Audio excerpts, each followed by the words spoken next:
죄로부터 해방되어 의에게 종이 되었느니라. 신자는 무엇으로 삽니까? 이런 제목으로 오늘과 내일 18절 한 구절 말씀을 생각을 하겠습니다. 신자는 무엇으로 사는가? 자, 이 질문을 여러분 기억을 하시고 말씀을 들으시기를 바랍니다. 자, 봄, 여름, 가을, 겨울, 우리나라는 사계절이 뚜렷하죠. 하지만 지금 이 시대는 갈수록 우리나라도 아열대로 기후가 변하기 때문에 옛날처럼 사계절이 그렇게 뚜렷하지는 않습니다. 여튼 사계절이 있는데요. 여러분, 가을이라고 하면 어떤 단어가 제일 먼저 떠오르십니까? 저는 단풍이라는 단어가 먼저 연상이 됩니다. 가을 하면은 단풍이죠. 참 여행 다니기 좋고 사진 찍기가 좋고 살기 좋은 그런 계절이지 않습니까? 지금 우리가 이제 가을을 지나서 겨울을 앞두고 있는데 이 가을에도 우리 모두에게 좋은 그러한 시간들의 계절이 되시기를 바랍니다. 그리고 곧 다가올 겨울이라고 하면 또 한방눈, 눈을 우리가 떠올리게 됩니다.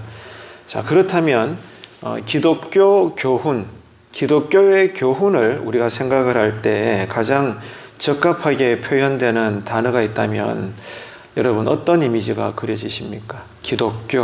기독교의 교훈, 신앙의 본질, 이런 것들을 생각할 때 가장 먼저 연상이 되는 적합한 단어를 이야기해 보자면 하나님의 의입니다. 하나님의 의. 오늘 우리가 읽은 짧은 18절 구절에도 의라고 하는 단어가 나오고 있죠. 하나님의 의. 이것은 성경 전체에 있어서도 또 기독교 전체 교훈에 있어서도 참 가장 대표적인 그러한 단어가 되겠습니다. 자, 이 하나님의 의는 첫 번째로 우리가 지금 로마서를 새벽마다 우리가 한 절 한 절 단어 하나하나 살펴보고 있는데 로마서 전체의 주제이기도 합니다. 하나님의 의. 한번 찾아볼까요? 로마서 1장 16절과 17절입니다. 내가 복음을 부끄러워하지 아니하노니 이 복음은 모든 믿는 자에게 구원을 주시는 하나님의 능력이 됨이라. 먼저는 유대인에게요 그리고 헬라인에게로다. 복음에는 하나님의 의가 나타나서 믿음으로 믿음에 이르게 하나니 기록된 바 오직 의인은 믿음으로 말미암아 살리라 함과 같으니라. 아멘. 자, 읽으신 대로 17절에도 드러나고 있죠. 복음에 뭐가 나타났어요? 하나님의 의가 나타났다라고 선포를 하고 있습니다. 자, 이 하나님의 의는 로마서 전체의 주제라는 거 다시 여러분 기억하시기를 바라고요. 자, 이 하나님의 의에 있어서 우리가 몇 가지를 간단하게라도 기억을 할 수 있는데 생각을 해봐야 되는데 첫 번째는 로마서의 주제라고 했고요.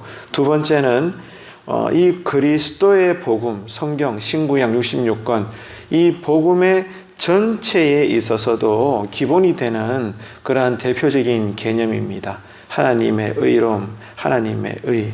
이 사실을 꼭 여러분 기억하시고요. 세 번째는 하나님의 절대적인 속성들이 있습니다. 우리가 성경을 통해서 하나님이 누구신가에 대해 우리가 알아가게 될 때 하나님의 대표적인 그 성품들, 속성들이 있는데 예를 들면 사랑이시다, 거룩함이시다, 또 은혜로우시다 여러 가지가 있겠죠. 그런 것들 중에 하나가 바로 하나님의 의입니다. 이 사실을 우리가 기억을 해야 합니다. 그리고 네 번째는 이 하나님의 의를 생각할 때 인간은요 어느 누구도 의로울 수가 없습니다. 우리는 죄인이지 않습니까? 우리 스스로 절대로 의로워질 수가 없죠. 내가 아무리 의로워야지 그렇게 주문을 외우듯이 다짐을 하고 노력을 하고 아무리 선하게 살아도 우리의 이 근본 자체가 죄인의 후손으로 이 땅에 태어났고 예수를 믿어 구원받기 전까지는 그 누구도 그 아무리 착한 사람이라도 우리는 죄인일 뿐이지 의로울 수가 없습니다. 오직 의로우신 존재는 누굽니까? 하나님 한 분밖에 없는 거예요. 그래서 이 하나님의 의라는 개념을 우리가 묵상을 할 때 오직 하나님만 의로우시다. 이 땅에는 그 누구도 의인이 없다.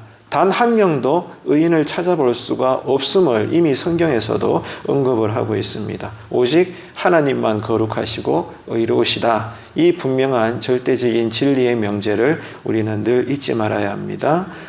다섯 번째로, 그렇기 때문에 인간은 이렇게 거룩하시고 의로우신 하나님 앞에서 절망적인 상황에 처해서 한평생 살 수밖에 없어요. 내가 태어나는 순간 아담의 후손으로, 즉 죄인의 종으로, 죄인의 몸된 후손으로 태어났기 때문에 아무리 내가 거짓말하지 않고 정직하게 살아도 우리의 이 근본 자체가 영육간의 DNA가 죄인이기 때문에 살다가 죽는 순간 우리가 갈 곳은 지옥밖에 없습니다. 하나님 외에는 그 누구도 거룩한 자가 없어요. 그렇기 때문에 인간의 이 운명 자체가, 인생 자체가 절망적일 수밖에 없습니다. 완전히 거룩하신, 죄가 없으시고 죄도 모르시는 이 하나님 앞에서 죄인된 우리가 서게 되면, 다시 말해서 죄인된 우리가 의로우신 하나님을 보는 순간, 느끼는 순간, 인식하는 순간 우리는 탄식할 수밖에 없습니다. 내가 얼마나 죽을 죄인인가에 대해서 탄식할 수밖에 없어요. 그래서 성경에도 이러한 언급들이 많이 나오고 있는데, 가장 대표적으로 예수님의 제자들 가운데 수제자였던 베드로를 보십시오. 베드로가 예수님을 봤을 때, 예수님의 신적 권위를 깨닫게 되었을 때 저도 모르게 탄성이 터져 나오지 않습니까? 주여, 나를 떠나소서, 나는 죄인으로소이다. 누가 너 죄인이다라고 말하지 않아도 이 베드로가 갑자기 영안이 열려서 예수님이 신적 권위자로서 하나님의 아들 되심을, 예수님의 신성을 바로 보게 되고 깨닫게 되었을 때 그 영혼이 탄식을 하게 됩니다. 나를 떠나시라고, 나는 죄인이라고, 나는 너무 더럽다. 하지만 깨끗하신 당신이 내 곁에 오실 수는 없다. 떠나라고 그렇게 절망적인 탄식을 하죠. 이뿐만이 아닙니다. 구약 성경에 보면 대선지자 중에 하나였죠. 이사야 선지자가 이사야 6장에 보면 이렇게 선언을 합니다. 화로다 나여 망하게 되었도다. 나는 입술이 부정한 사람이요, 나는 입술이 부정한 백성 중에 거주하면서 만군의 여호와이신 왕을 베었음이로다. 이렇게 절망스럽게 외치고 있습니다. 이사야 선지자 역시 영안이 열려서 그의 영혼이 만군의 여호와 하나님 앞에서 그 존재를 바라보게 되었을 때 화로다 나여 망하게 되었구나 라고 절망의 이 목소리가 터져 나오는 것을 구약에서도 언급을 하고 있습니다. 이것이 바로 여러분 하나님의 의라는 거예요. 하나님의 의로움. 자, 그래서 여섯 번째로 우리가 또 기억을 해야 할 것은, 자, 이런 절망적인 인생의 상황 가운데서도 놀라운 것은 하나님께서 우리에게 살 길을 열어주셨다는 겁니다. 그 살 길이 뭐죠? 바로 예수 그리스도입니다. 예수 그리스도께서 이 땅에 친히 임마누엘로 오셔서 우리 대신 모든 죄의 질고를 지시고 갈보리 언덕에서 우리 대신 십자가에서 죽으셨습니다. 그래서 누구든지 간에 그 예수님을 바라보는 자, 그 예수님의 공로를 마음으로 믿어 입으로 시인하는 자는 하나님께서 그를 구원하셔서 하나님의 자녀로 새로운 신분으로 받아주시고 하나님 외에 거룩한 존재가 없는데, 이런 거룩하신 하나님께서 예수를 믿는 자에게 어떻게 하셨어요? 너는 의롭다라고 여겨주시는 겁니다. 예수님이 거룩하시죠. 그래서 하나님은 예수님을 통해서 예수님을 믿는 모든 죄인들을 향하여 너는 의롭다라고 여겨주신 겁니다. 이것을 칭의라고 말합니다. 칭의. 그래서 우리가 구원받았다는 것은, 우리가 신자로서 오늘 또 산다는 것은 칭의를 가지고 사는 거예요. 의롭다 여김을 받아서 하나님의 은혜로 오늘 또 우리가 신자로서 사는 것입니다. 그래서 오늘 이 하루도 우리에게 소망은 오직 주님밖에 없습니다. 우리에게 주신 얼마 안 되는 물질도 아니고, 또 내가 그냥 여전히 갈랑갈랑하게 붙잡고 있는 육신의 건강도 아니고, 이제는 다 커서 나보다 떵떵거리며 능력 있게 사는 장성한 아들, 딸들도 아니고, 그나마 가지고 있는 세상의 재력들, 이런 것도 아닙니다. 오직 주님밖에 없습니다. 오늘 또 우리는 주님의 은혜가 아니면 살 수가 없는 거죠. 그래서 오늘 또 우리가 무엇을 하시든지 간에 오직 예수의 신앙으로 살게 되시기를 바랍니다. 자, 7번째로 생각할 것, 하나님의 의라는 것은 이렇게 예수님을 믿음으로 하나님으로부터 우리 인간이 얻은 의, 이 의는 인간의 노력이나 선함 때문이 아니라 오직 하나님께서 우리에게 주신 선물입니다. 하나님의 은혜입니다. 하나님의 선물로 값없이 우리에게 주셨다는 것. 그래서 우리가 이 하나님의 의, 하나님의 은혜, 하나님의 선물로 오늘 또 우리가 구원받은 자로서 말씀대로 순종하며 산다. 이 사실을 여러분 기억하시고 이 아침에도 감사의 기도가 열려지게 되기를 바랍니다. 자, 8번째. 따라서 신자가 하나님의 은혜를 깊이 깨닫는다면 참 이게 중요합니다, 여러분. 평생을 교회 다녀도 하나님의 은혜를 깨닫지 못하는 사람들이 있어요. 그런 종교인들이 있습니다. 좀 냉정하게 말해서 교회 안에 불신자들이 평생 있습니다, 여러분. 오늘 이 새벽에 나오신 저와 여러분은 그런 부류의 사람이 되지 않기를 축복합니다. 교회 안에 신자가 되어야 되지 교회 안에 불신자로 살지 마십시오. 그러다가 갈 곳은 주님의 심판대에서 나더러 주여 주여 하는 자마다 다 천국에 들어가지 않고 말씀대로 순종하지 않은 자는 다 여러분 바깥 어두운 데로 쫓겨나 슬피 울며 이를 갈 뿐입니다. 누군가는 우리 미래에 영원토록 그런 처지에 놓일 사람들이 있습니다, 여러분. 그런 부류에 여러분들이 끼어 있지 않기를 바랍니다. 그래서 오늘 또 우리의 이 하루 속에 중요한 것은 하나님의 은혜를 붙잡아라. 하나님의 은혜를 그냥 우리 마음속에 생각과 몸과 모든 삶 속에 들이부어라. 그래서 오늘 또 하나님의 은혜로 하나님의 그 선물로 하나님의 의로움으로 이 하루를 살 수 있도록 여러분 이 새벽에도 감사와 바른 믿음의 고백과 기도가 열려지게 되기를 바랍니다. 그래서 중요한 것은 이겁니다. 하나님의 은혜를 깨닫게 되면 지금도 믿음의 이 은혜를 알지 못하는 주변 불신자들에게 복음을 전하게 되어 있습니다, 여러분. 내가 정말로 하나님의 은혜로 구원받았구나. 인간의 어떤 언어로도 다 설명할 수 없는 이 놀라운 기쁜 소식을 나 혼자만 가질 수가 없어요. 절대로. 그냥 가볍게 말씀을 드려서 우리가 정말 값싼 돈으로 너무너무 맛있는 음식을 어떤 식당에서 먹었다 칩시다. 그러면 이 즐거움을 나 혼자 여러분 비밀로 간직합니까? 가장 먼저는 가정에 가서 남편이나 자녀들이나 가족 식구들에게 말하지 않겠어요? 그래서 다음에 같이 가서 식사도 하고 말이죠. 친구나 지인들 데리고 가서 같이 그렇게 여러분 즐거운 자리를 만들지 않겠습니까?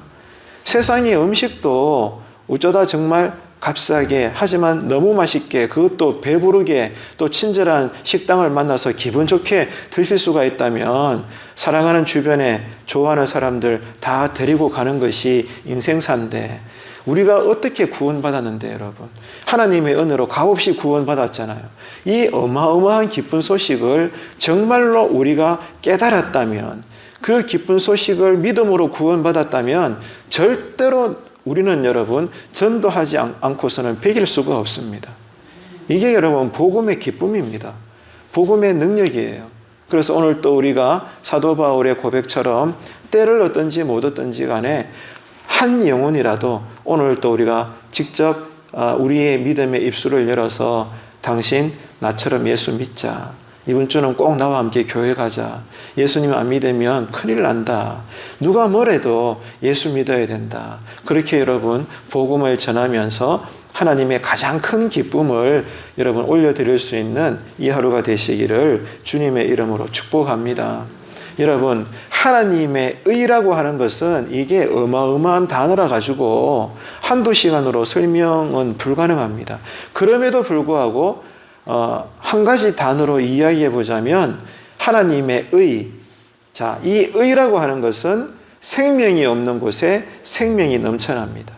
그러니까 하나님의 의는 한마디로 생명입니다. 그래서 우리가 정말로 이 하나님의 의가 되시는 하나님의 은혜를 깨달았다면 오늘 또 신자는 생명이 되시는 이 말씀을 읽고 듣고 배우고 깨달아서 오늘 또 저와 여러분은 어느 곳에서나 또 누구를 대하든지 어떤 일을 하시든지 간에 말씀대로 순종합니다. 왜요? 하나님의 의가 있는 곳에는 생명이 활동하기 때문이죠. 성경 말씀이 생명이지 않겠습니까? 그래서 이 말씀은 주님의 교훈들로 가득 차 있는데 그 주님께서 뭐라고 말씀하셨어요? 나는 길이요 진리요 생명이니라. 그래서 하나님이 우리에게 가장 크게 주신 선물 중의 선물은 성경 말씀이죠. 왜? 그게 생명이니까. 이 말씀을 믿는 자가 영생을 얻잖아요. 그래서 이 생명이 되는 하나님의 의를 우리가 믿고 깨달았다면 내가 먼저 이 생명의 말씀 안에서 말씀대로 순종하며 사는 것이고, 그리고 이것이 확장되어져서 아까도 말씀을 드린 바대로 오늘 또 우리는 힘을 다해서 내 주변 사랑하는 불신자 이웃들에게 복음을, 그 생명의 말씀을 소개하게 되어 있고 전하게 되어 있습니다. 네. 이것은 절대로 여러분 따로따로 나누어진 게 아니에요. 내가 믿는 만큼 복음을 살고 그 복음을 알리게 되어 있습니다. 그래서 오늘 또 기도할 때 하나님 나는 믿습니다. 나에게 주신 이 믿음대로 오늘 또 이 새벽 말씀처럼 내가 먼저 이 하루 속에 말씀대로 순종하게 하시고 더 나아가 주변 사람들에게 나를 구원한 이 생명의 말씀을 전하는 자가 되게 하여 주옵소서.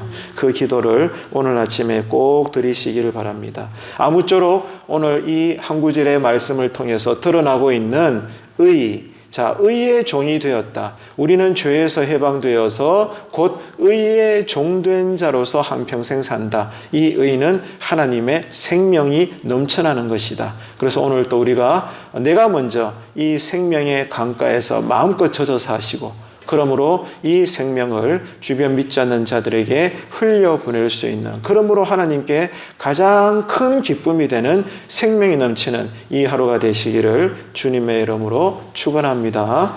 기도하겠습니다. 참 좋으신 하나님 아버지 은혜를 감사합니다.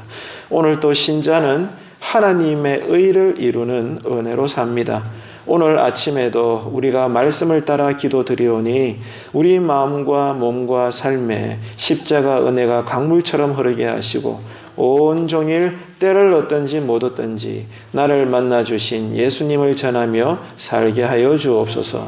그러므로 복음을 전하는 우리를 통해서, 나를 통해서 이웃 불신자들 가운데 예수 믿는 역사가 일어나게 하여 주옵소서. 그래서 누구보다 기뻐하실 하나님께 영광이 되는 귀한 한 날 되게 하여 주옵소서. 예수님의 이름으로 기도합니다.